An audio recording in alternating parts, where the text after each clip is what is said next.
me ask you a question. Have you ever written code like this, where you do something like connect to a database and get some resource, some pointer to the database, then you have to pass that to a function that does something, and then that function passes it on to yet another function, and so on, until finally you get to the actual code that uses that database or whatever it might be. It doesn't have to be a database. You find yourself doing the same kind of thing with loggers or configuration information, drawing context, network socket. If you're writing a React app, you may well be passing properties from parent to child, from child to child to child to child. All these kind of things really do two things. First of all, they're a pain in the butt. And secondly, they knit all our code together. And really, we would like to be able to separate that code out somehow. Or maybe you end up with code that looks a little bit like this. You have executable code, and you also are managing state. And just because our languages encourage us to, we tend to mix the code and the state together. But the two are really separate. If we could separate them, then it would be far easier to reason about our code, see what it was doing, easier to test it, and also we'd have one place to think about state. Or maybe you've decided to get into functional programming, and you've had a look at languages such as Haskell.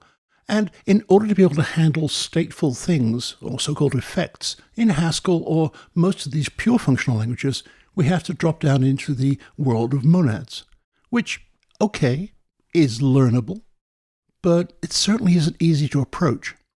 And I still find myself getting confused sometimes when I'm trying to code these things up. So, is there a better or easier way to solve all three of these problems? I don't know, is the answer, but I know someone who's trying, and that's the Unison team. They have a facility or a feature called Abilities, which actually addresses all three of these issues.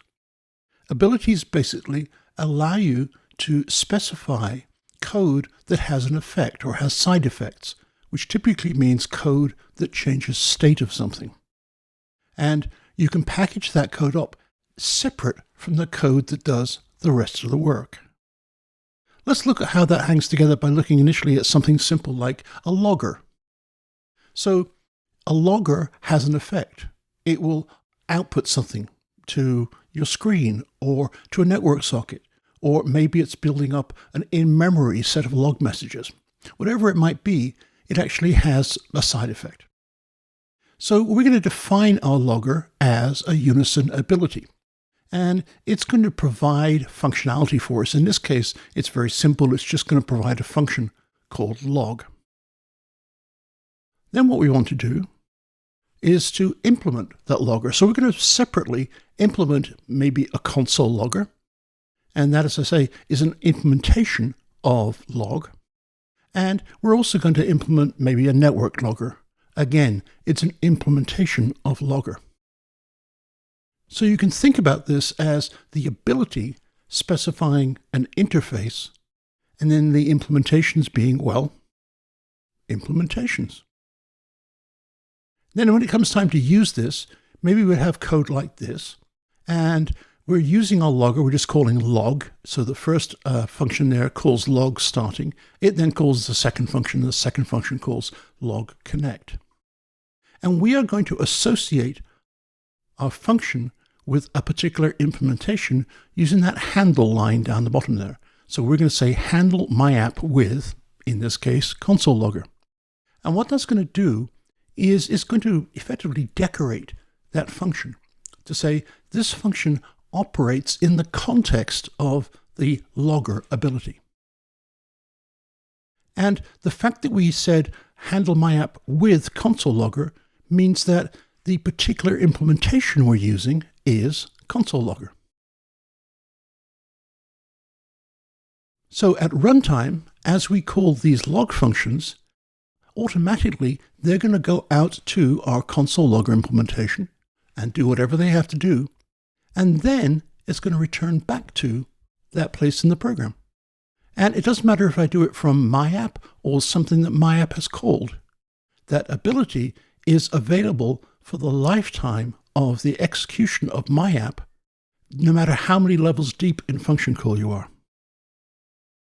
maybe I decide I want to use a network logger instead. So the only change I have to make is to change the handle to be handle my app with network logger. And the rest of the code still is an ability.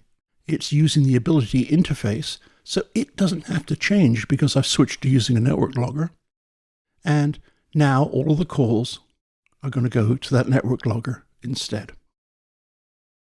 Now that's just a paste, and it doesn't really capture all of the details of abilities. But to do that, let's go and play with some code. So here we are in our terminal with our familiar two windows setup. I'm going to run UCM in this one. So I'm going to create for myself a namespace. I'll call it pragdave. And we're going to write a simple ability that keeps a count for us. So we're going to call it counter. And remember, we have to fork in the base libraries. All right, so our project is now all set up. So let's get into our editor.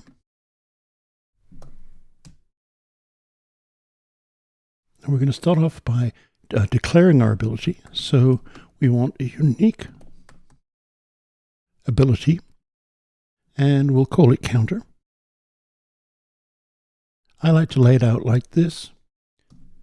This is where we specify the interface that our ability have. And in this case, our interface is a next value function. Next value takes nothing and returns a natural number.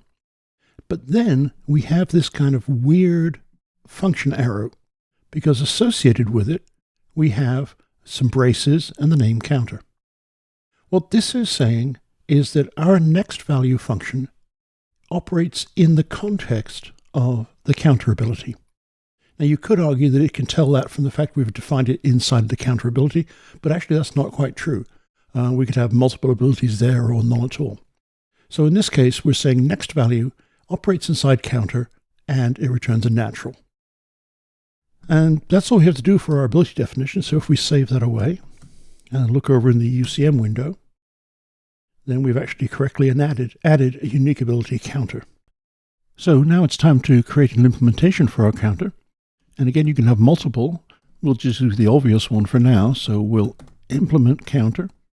That's just a function. It could be called anything. And this function, as the implementation of an ability, is going to take two parameters. The first parameter is the state. And this is the state that we're going to initialize our ability with. And it's also the state that we can update when we recursively call ourselves to handle the next request we get. And that's how we're going to keep our next value incrementing. The second parameter we have is traditionally called request. And request actually is kind of an encapsulation of the context in which we are being called by the client code.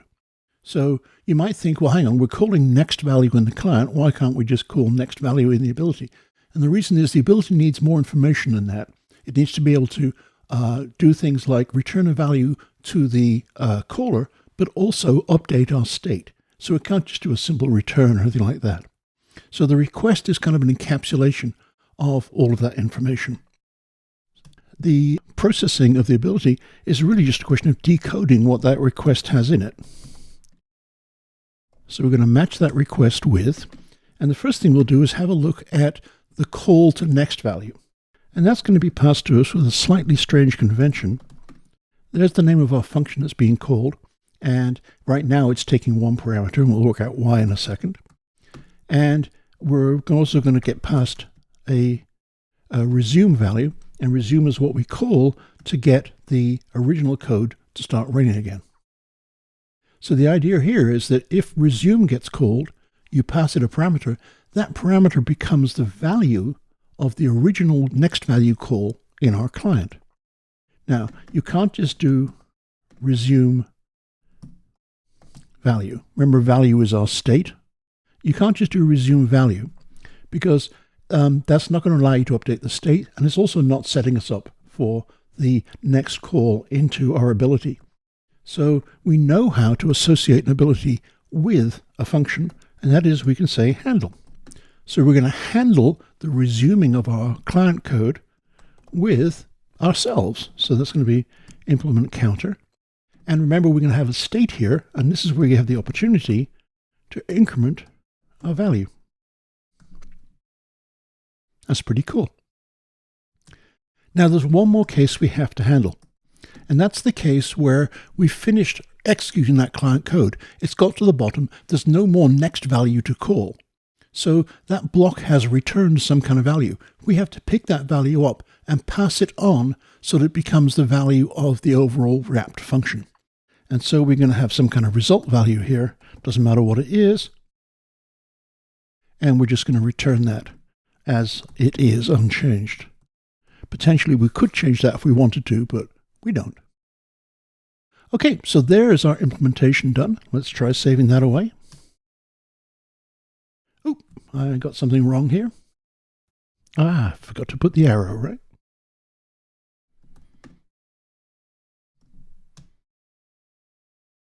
There we go. So now we have our counter and our implement counter. Let's use it. And let's have a simple function that just returns 3 successive natural numbers in a list. Why not? So let's call it next3. And next3 is going to take a parameter just for now. And all it's going to do is return a list that contains the result of calling next value 3 times.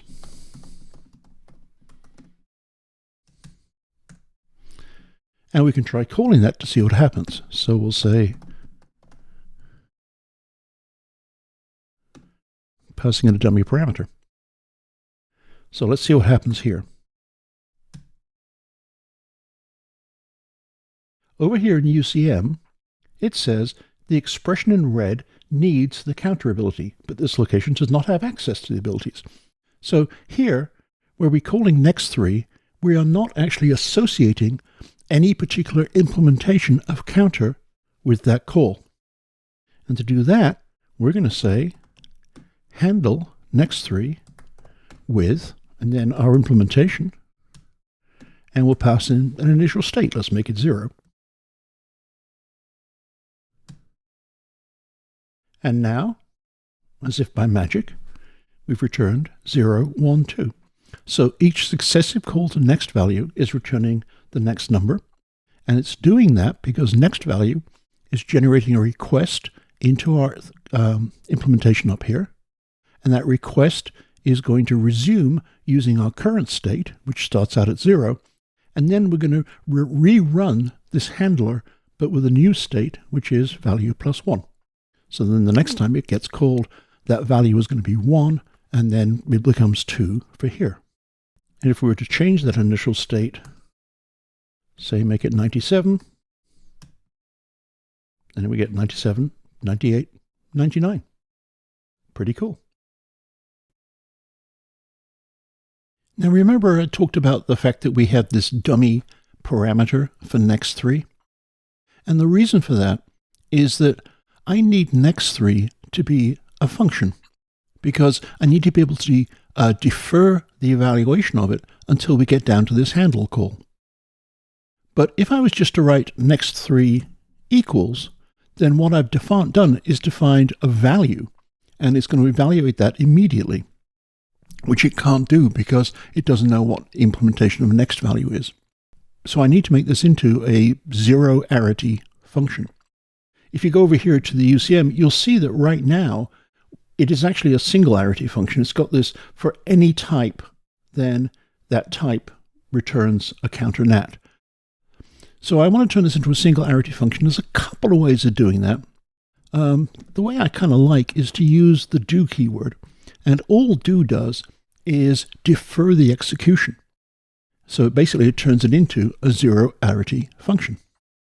So having done that, I can do the same thing up here. Except I can't use do because this is a type definition. So inside a type definition, there's a syntax where I can use an apostrophe, and that says the same thing. So next value is, in this case, a zero-arity function associated with a counter that returns a natural number. So we'll make sure we haven't broken too much here. Nope, that still works. One more thing we can do is, here we're calling a function and basically passing nothing to it, and we can carry on doing that, but colloquially what we'll do instead is we'll use another magic character, an exclamation mark, and that means undefer a function, call one of these zero value functions that we just created. So most Unison programmers would write shriek next value instead. And again, that works fine. Remember that I said that the ability applies throughout the lifetime of the wrapped function and applies to everything that function calls and the things that those functions call, etc., all the way down. So we can play with that. Let's create a new set of functions here. And just to save some time, I'm going to cut and paste those in. So here I have a function nested next value, and all that does is call next value. I have double nested next value that calls a function called 2 levels deep, and then 2 levels deep calls next value. So if I was to call nested next value, then that's 1 level deep. If I call double nested next value, then it gets 2 levels deep before it actually calls next value. And then a function that uses that would look like this. So I've got a function called nested3, and it's going to call our original next value function, then our nested next value function, and then finally our double nested next value. And I'm going to take my handle call here, and this time I'm going to call nested3, and just to make it easier to see what's going on, let's initialize that with 500. So now if we run this code,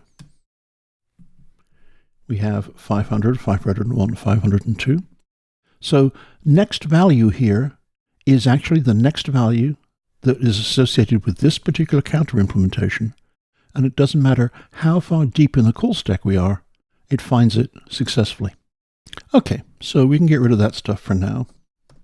One thing I don't like is that I've exposed here the actual kind of calling directly of the ability, right? It says handle next3 with implement counter. And I would kind of rather abstract that away just a little bit. So it's just a function, so I should be able to do something like create another function, counting from, that's going to take some initial value and some code, and then we'll do our handle code with implement counter, and then we're going to pass it the initial value. And in theory now, we should be able to say something like counting from 1, 2, 3, call next 3. If only life were that simple. So let's save that away. So this is kind of strange. It says that counting from needs the counter ability, but this location does not have access to any abilities. Oh, what's going on? Why would it say that? So what's been going on here is that I've been lazy, to be honest with you. If we have a look at our source code, you'll notice that there is not a single type annotation anywhere in that. Now, the code is actually strongly typed. Every single value in here has a type, and it has been type checked. And that's because Unison really does have incredible type inference. However, there is one thing that it cannot know, and that's this parameter here. All we've done in this function is say that code is wrapped in an ability, because it's a parameter to handle, and that ability is counter. But what we're actually passing in as that parameter is next3. And next3 has a very specific return type, a list of naturals. But it can't know that we're passing next3, and it could be a separate function that we're wrapping. So we have to tell it the type of this parameter. So let's get typing. Hey, a pun. Counting from, well, the first parameter to counting from is this initial value, and that's a natural. So nat. And now we have the type of this code function. And in this particular case, the type of next3 is a function that is wrapped by an ability, and we know that to do that we have to say the name of the ability, which is counter. And this particular function has a return type, which is a list of naturals. So we're going to do that. So that's taking care of this parameter. Now we have to take care of the return value of the coming from function. And the return value of coming from is also that list of naturals. Because remember, that list of naturals is coming from our implementation up here. When we have this clause that matches, it just returns the same thing. So we know that this and this will be the same. So if we save that away, then in our UCM window, yay, it works. We have 1, 2, 3, 1, 2, and 1 to 5. But we can do a bit better than that, because right now this counting from helper will only work to wrap a function that is a counter that returns a list of naturals. If we were using it in some other context, this wouldn't match. But this type and this type are always going to be the same. So I can actually use some kind of generic type variable here. So I could say return type here, and I could say the same thing here. And this says that as long as the implementation returns a value that we then return directly to our caller, then these two types will be the same. And it doesn't matter whether it's a list of naturals or a string or anything else. So there we have our code. Save that away, and still runs. Excellent. Now, once we've got a nice little constructor function here, we can, go to town. We could do things like counting from 0 equals counting from 0. You have to love functional languages with currying. So now I can say counting from 0, next3, save that away. And here we have the first one, and here we have the second one. So that's the introduction to writing a simple ability. As you'll see, once you get used to the slightly weird syntax in here, it's actually very, very simple. Now, if you have a look at code in the Unison libraries, you'll find that they quite often include this implementation code inside the constructor function.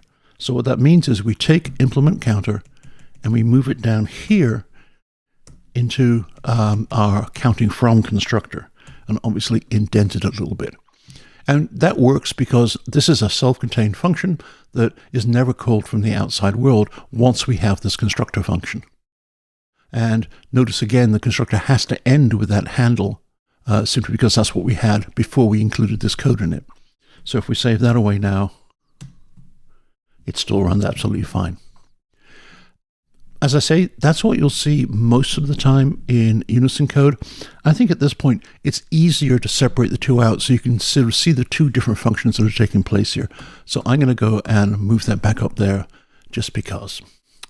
Okay, so let's get ready for the next thrilling chapter. We're going to delete out this code here. We don't need it anymore. And then over in the UCM window, we'll clear the screen. So let's extend our client code. That's the code that's getting wrapped. And let's produce a new piece of code called, chatty next3. And that's going to be the same as next3, except it's also going to output the actual value of the list to the console. So we'll just copy that one down here, and we'll add. So we're going to bind the result to result. We are going to output that result. So we're going to take our result, pass it through to text, which converts it into a string, and then pass it through print line, which does the obvious, and then we're just going to return it. Okay, I should get rid of this thing down here too. So now we have to call that, and we'll do our handle.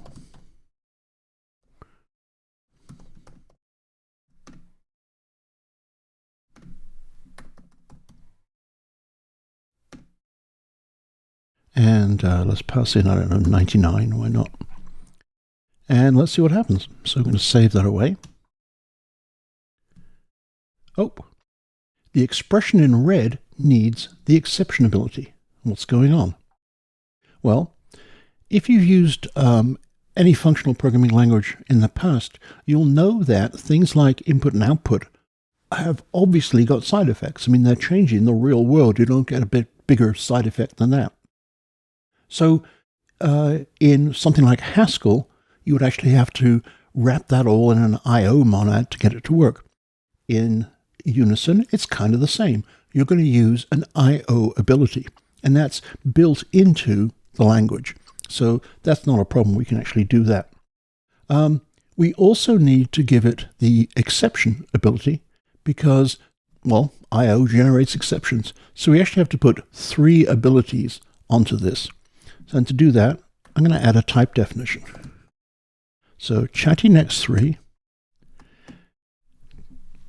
is a function with no parameters that needs the counter, but it also needs exception and I/O.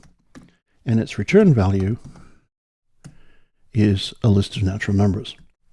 So now we've defined all the various abilities that we need. If we do this, though, it's actually not going to work. And the reason is that we actually don't have these abilities available if we just use a watch expression. So instead, what I'm going to do is I'm going to write a function, run chatty, that wraps that. And the reason is that the way to run something that does I/O is not using a watch expression, but inside UCM, I actually have to tell it to run that thing. So I'm going to save that away now. And I've got my run chatty function. And over here, I should be able to say,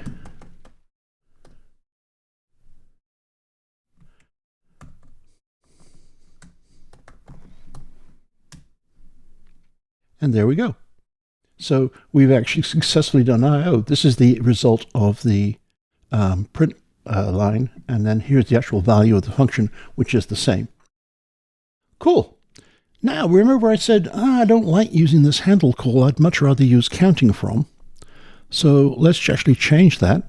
So rather than saying handle chattynext3, I'm just going to say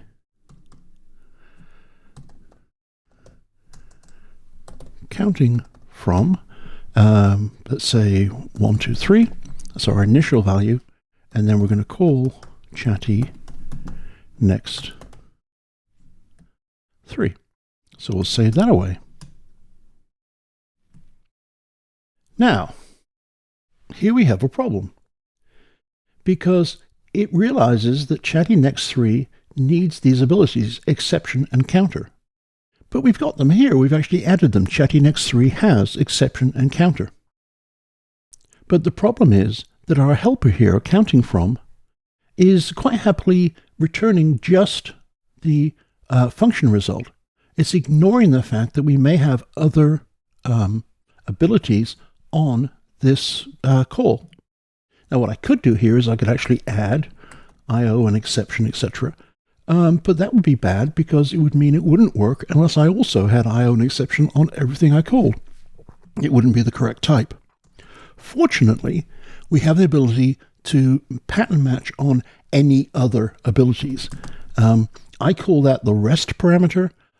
In most of the Unison documentations, they use the helpful acronym G because obviously REST is spelt with a silent G.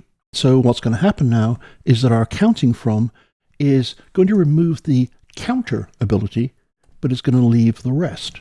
And that means that the I/O and exception are going to get passed through. So now save that away.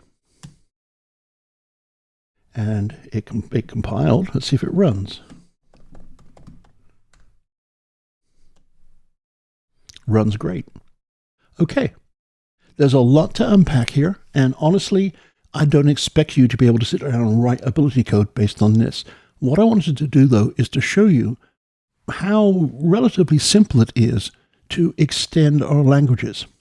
So you could imagine, for example, that rather than having next value, next value, next value, I could have a list of things like drawing commands, and they could all draw onto a particular canvas. Or I could have a form builder for my HTML code, or whatever I wanted. And using abilities, I can maintain state, add to that state, as various helpers are called. It's a really, really powerful facility.